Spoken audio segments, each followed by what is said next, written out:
د ملګری تپوس کړی دی چې د جنابت په حالات کې د پرنجي چې کومه دعا ده الحمدلله ویلي یا د خوراک په ټیم کې چې کومه دعا ده یا نورې دعاګانې دا ویل څنګه دي.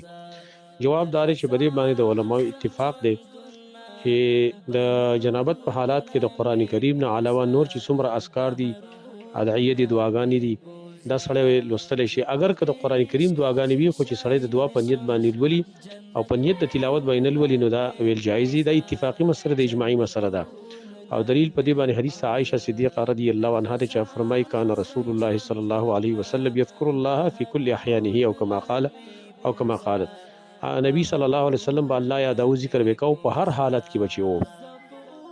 نو دا حدیث دلیل په دې چې پار ټیم کې ذکر کول د الله جګه دا جایز دي سوا د یو څو حالاتونو لکه د اسماء په ټیم کې دغه ټیم کې څو ذکر نه کوي د جما په ټیم کې دغه ټیم کې څو ذکر نه کوي.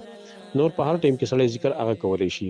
پاتې شو د قرآن کریم تلاوت نو پای کې د علماو اختلاف ته امام بخاری حافظ ابن حزم او بعض نور سلف علماء د اجازه ورکړي چې دا لوستل شي. خو د جمهور علماء قول لري د ائمه اربعو چې دا نشي لوستل. موږ ته مراجع دا معلومیږي چې د جنابت په حالت کې د قرآن کریم تلاوت ممنوع دی یا ناجایز دی. باقی نور اذکار او دارنګي دعاګانې اغلوستل شي.